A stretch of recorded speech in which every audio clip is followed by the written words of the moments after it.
Hey, my name is Quay and welcome back to my channel. In this video, I'm going to be getting more personal with you because I want you to get to know me a little bit better.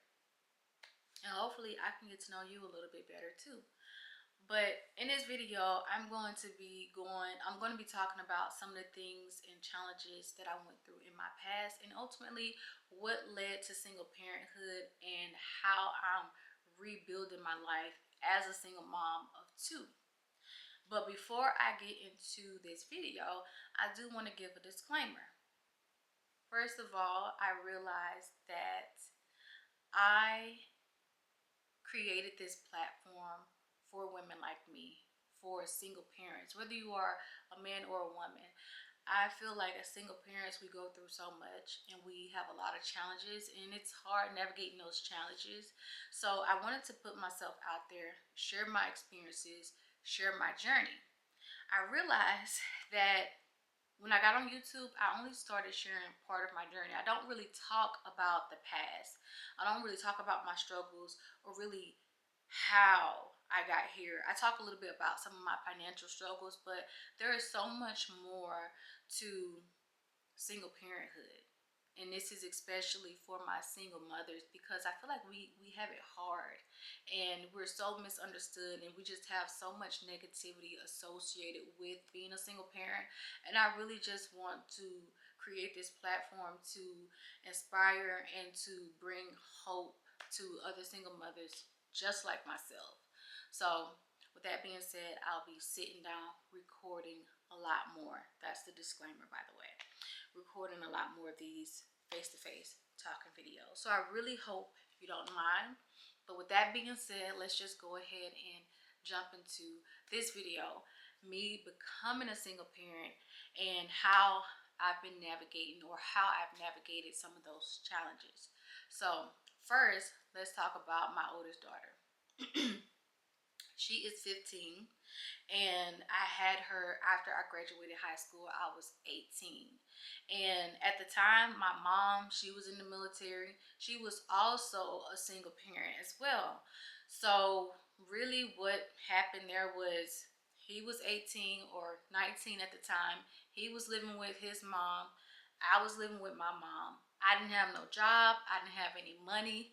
He didn't have no money. And we didn't have a pot or a window to throw it out of. So by the time I was 8 months pregnant, my mom was getting ready to move to a different duty station.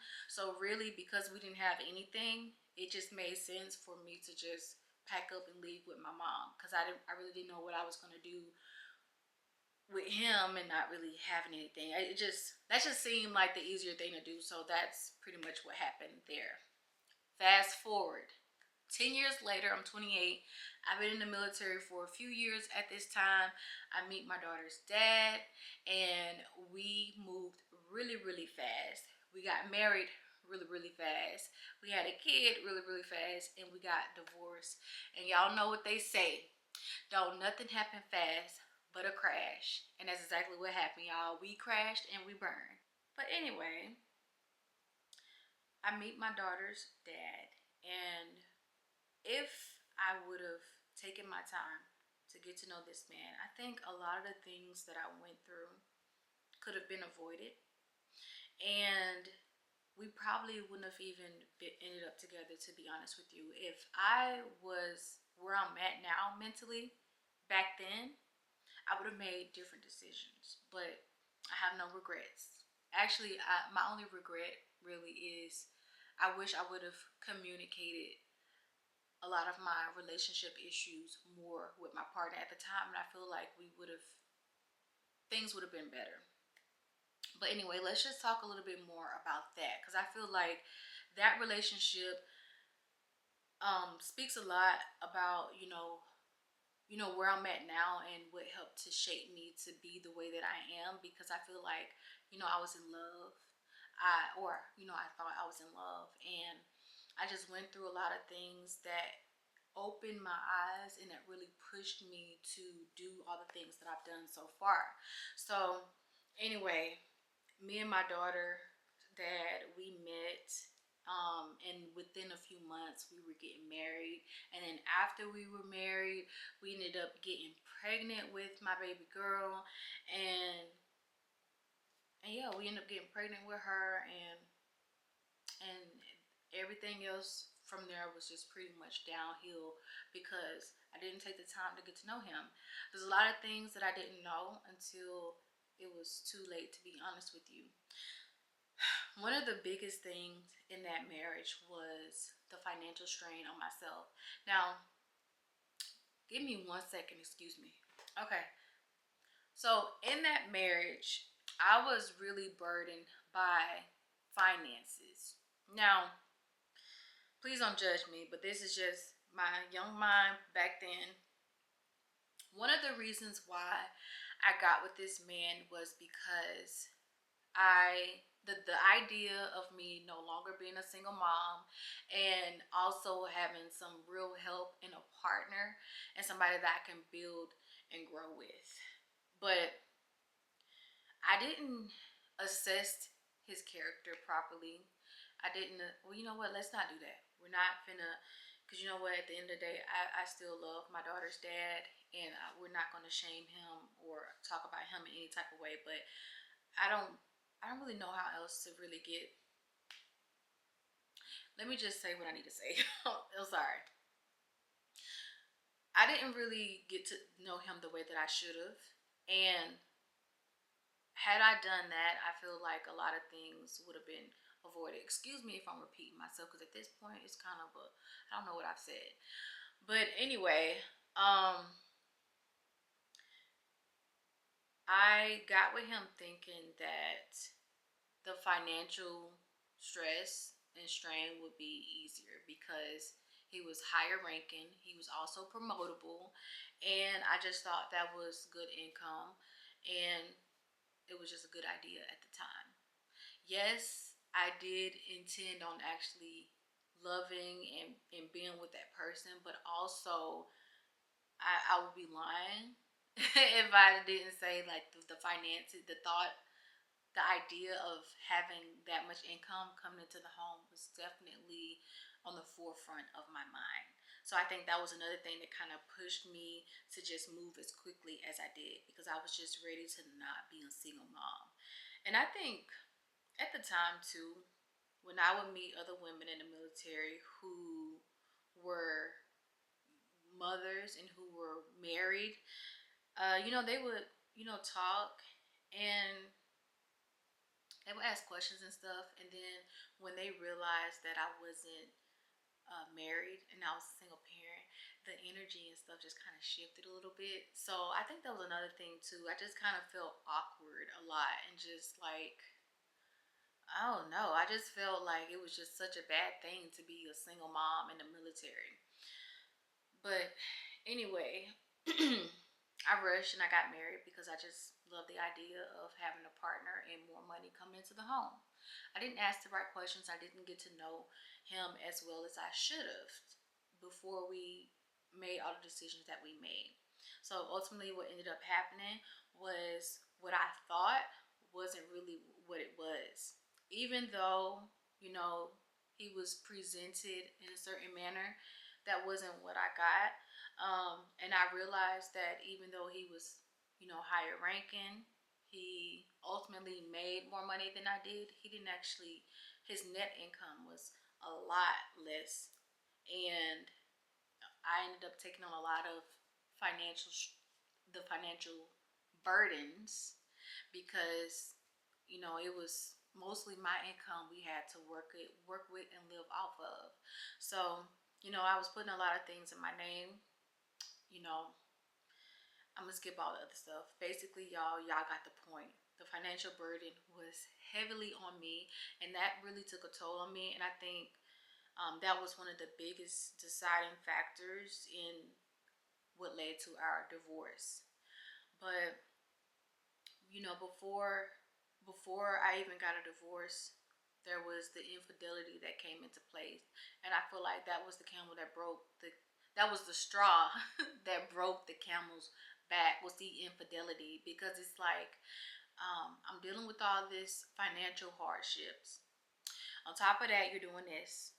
On top of that, you're doing this. You're cheating. You're lying. Like, I just can't. I might as well just be by myself. I might as well be single.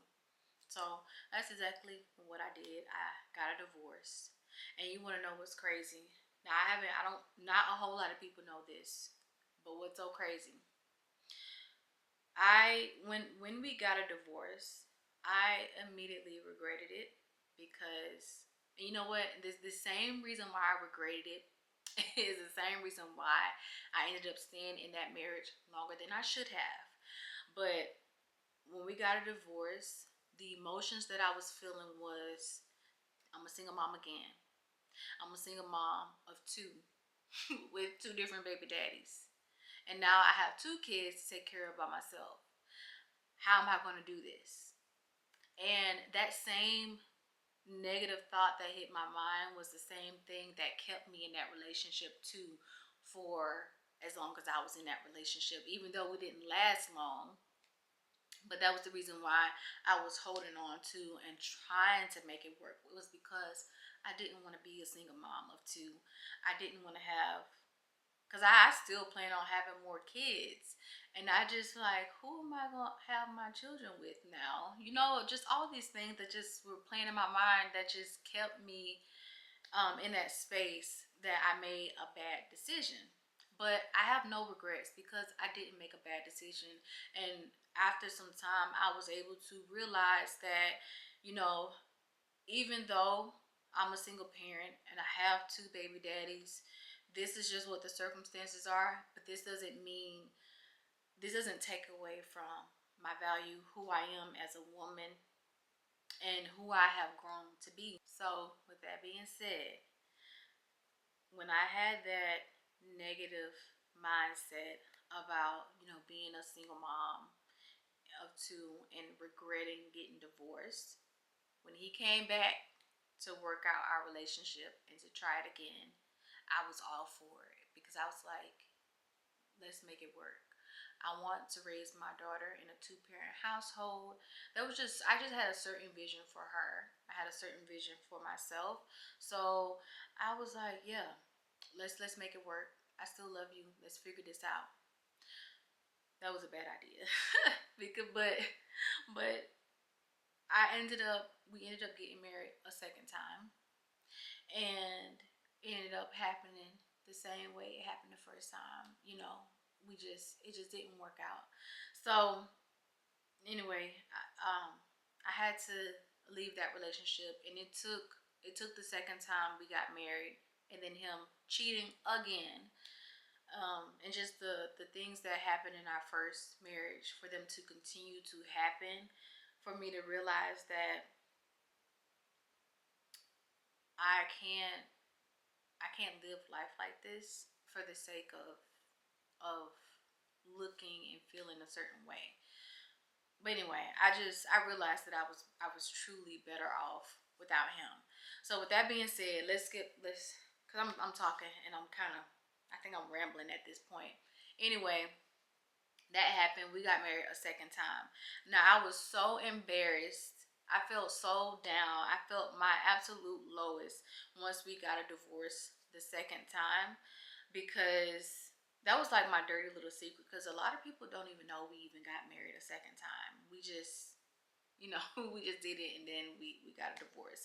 But um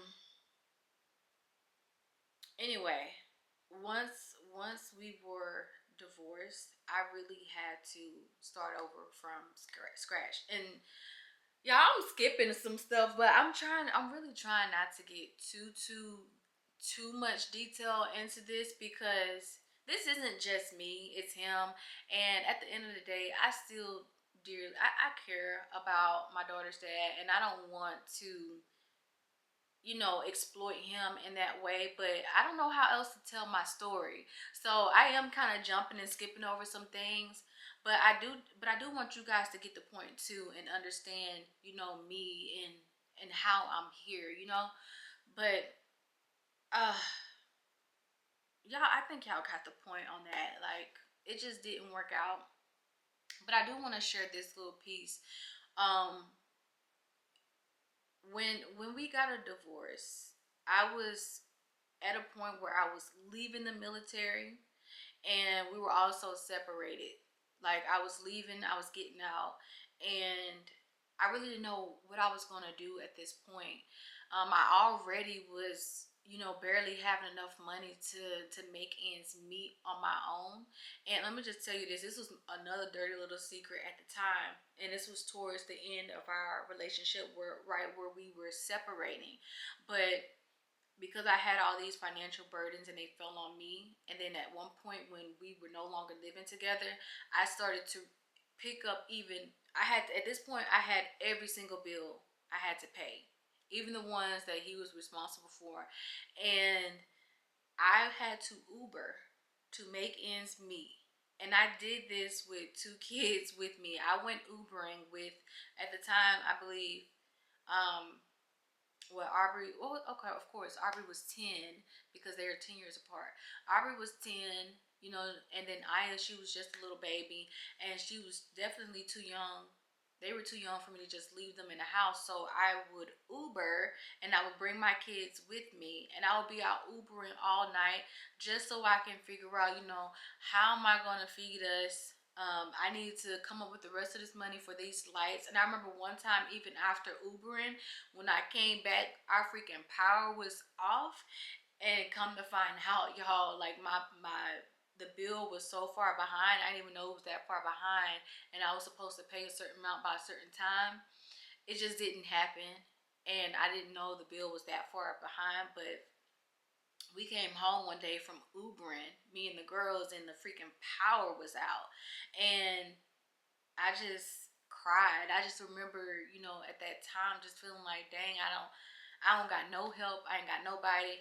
And I'm thinking this, but that's because I had too much pride to reach out to my mom and ask for help. Cause with everything that was going on in my marriage, I was too embarrassed to tell her, what was happening. I didn't want to say, Mom, I need help, do this and do that. So we went a while where I remember not having the money for my rent and just praying for a miracle. And yeah, but one day my mom actually caught on, and she asked me, like, what's going on with you? You always out, you always in the car driving, that baby is hollering, you need to get her to the house. And you know how moms are.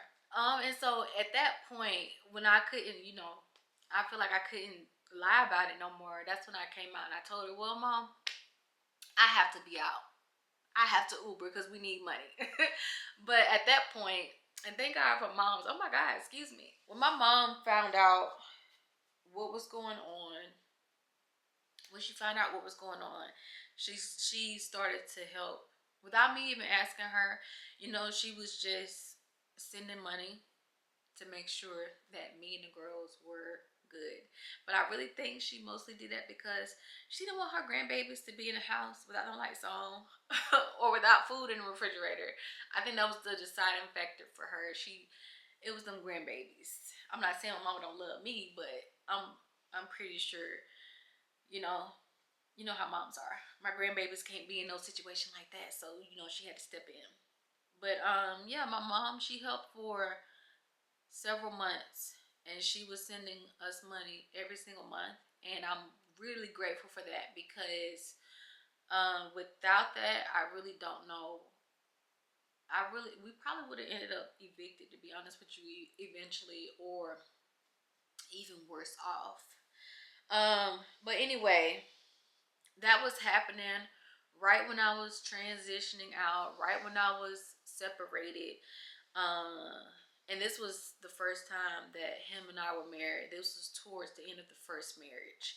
And all that was happening. So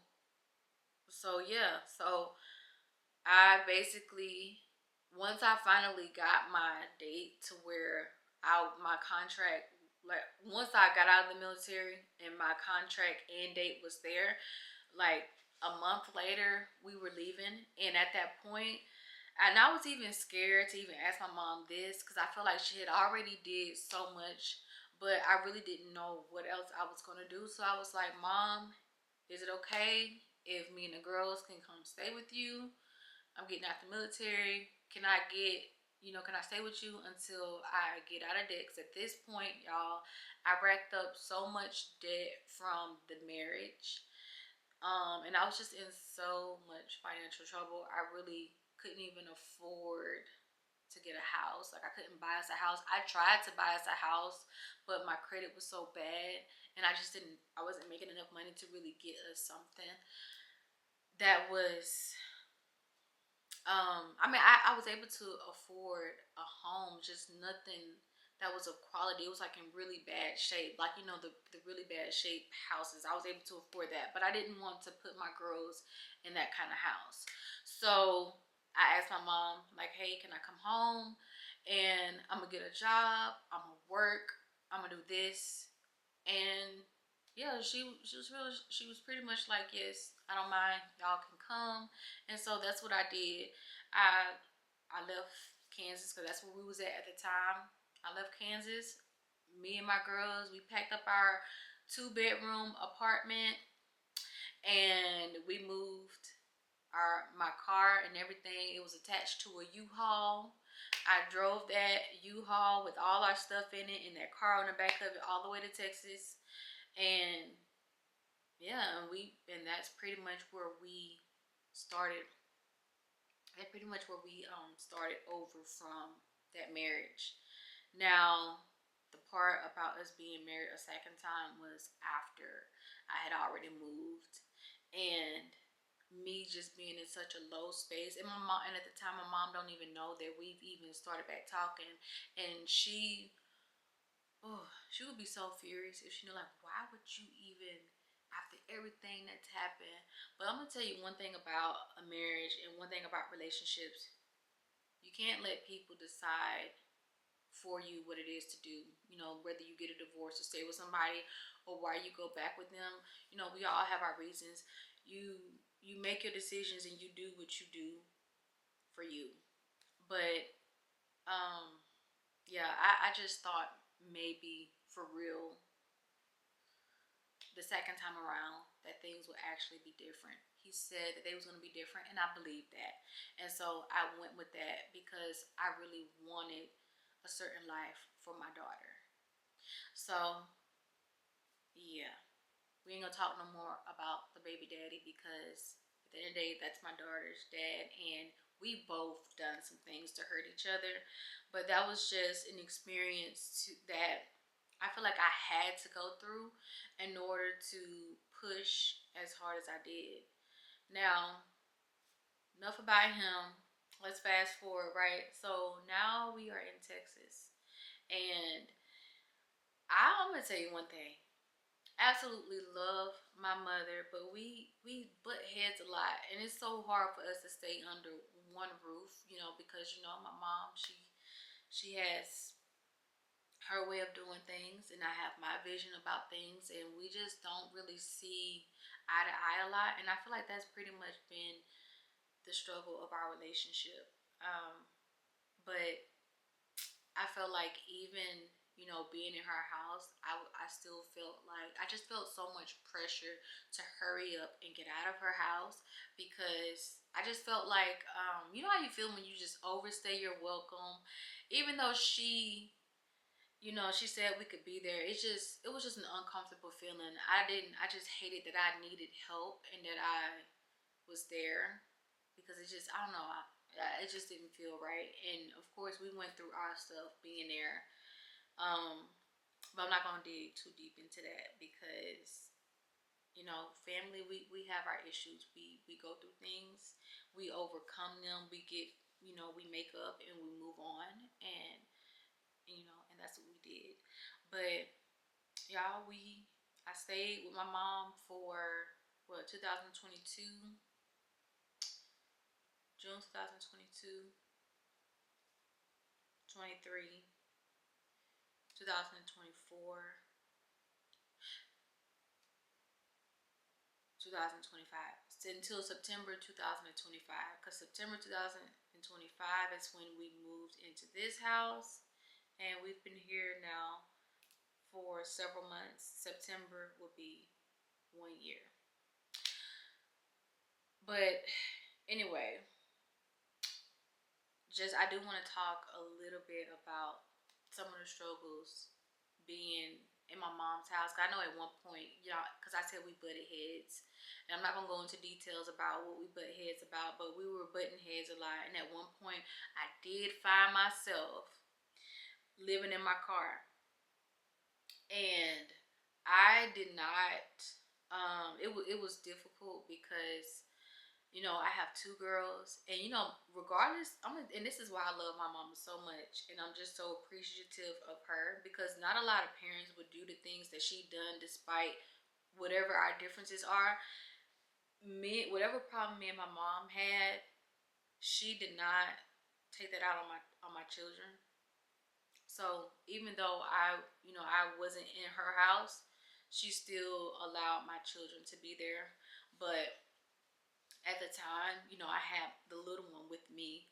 Um, she was with me for a little while when I was living in my car, because we were pretty much attached at the hip. I feel like my bond with my baby girl is different than my bond with my oldest girl, and I will explain that in a different video, because that's a whole different story on its own. But I just got to experience her more because I was never away from my baby girl. When Aubrey was a baby, I was young and I was trying to figure things out. So I didn't really get to experience her the way that I experienced Aya. So me and her were attached at the hip. I couldn't really just leave her. She would cry for mama. So at one point, I had her with me. But then when I realized, I can't have my baby in this car, so let me go back and talk to my mom. And there I was, talking to her like, hey, um, can I stay here with you? At that point, I was too afraid to ask her if I can come back, because like the things that we were just going through at the time, I just had I was too proud to ask, and I didn't want to. But our ups and downs is what also pushed me to keep moving forward and to not quit. um my priority and my main focus was just getting out of debt, and I had already talked to y'all about how I got out of debt and how I used the money while I was there. But yeah, that's pretty much that's pretty much single parenthood for me in a nutshell, without exploiting people too much. I don't think I exploited nobody too much. I try to keep it surface level and not just go too deep into all the details. And by any means, y'all, I'm not innocent. I made my mistakes. They made their mistakes. I praise to the Lord and I ask Him to forgive me for my trespasses and those who have trespassed against me. Y'all, it's over. I'm not gonna say it don't bother me at times, but it's over with, and we are still moving forward. So with that being said, that's single parenthood for me. And one of the points I do want to make, because I am very much still on my journey. I'm still growing. I'm still working towards what it is I'm working towards. So me being in this home is a milestone for me, but I still go through my challenges. I'm still navigating and figuring out single parenthood and really just trying to make the best out of our situation. And it's not easy. No, I don't get help with this house, and I do, because my mom, she has helped me a lot in the past, when I've gone through the things that I've gone through. But it wasn't like, I don't just get an allowance from my mom. You know what I'm saying? Like, she step in when she needs to, and then when it's time for her to back off, she backs off. Like, I don't. That's her support is not something that I get continuously, and I try my best to not even go to my mom and ask for anything. So I feel like for the most part, everything that I have that's me working and getting those things. Like, nobody bought me this house. I bought this house. I got myself out of debt. But it was because my mom allowed me to live in her house rent free. I was able to get myself out of debt. You get what I'm saying? I hope that's translating the way that I wanted to. But yeah. Um I I have other things that I've gone through, but uh, for the sake of not making this video too freaking long, we won't even get into all that. But I hope that this video though does give you a little bit more perspective on who I am and where I came from. I didn't just pop up and just have this house, and though it may seem easy or it may look easy, it wasn't easy, and it still isn't easy, and I'm still navigating and just trying to figure things out. And this journey is something that I wish to continue to document, and I'm just praying and hoping that you guys can really get to witness and see it. And I really wish that I can go all the way back. Yeah, I wish I can go all the way back to the time when my oldest daughter was a baby, y'all, because that was a time that we'll probably get into. I don't know if I'm gonna share that time, but maybe we can get into that in a different video. But I wish I can go back and share even those experiences, because there was a lot of bull crap that I went through back then that I feel like also helped to shape who I am. It's because I've faced so many different challenges, and all of those things I was able to overcome. Because even back then, y'all, at one point, like me, I wasn't even talking to my mom at one point. I couldn't just call and be like, hey, and I wasn't gonna call and just be like, hey, can I have some money? At this time, I'm like 19, 20, 21. So I'm out, in the streets, talking to these boys, laying up with them in their mama house, making dumb decisions, doing dumb things, getting into trouble, just not making good decisions at all. Thank God. Thank God I joined the military. You know what? As a matter of fact, we will save that story for another video, because I don't want this video to be too long, and I feel like I'm already talking, and at this point I am rambling.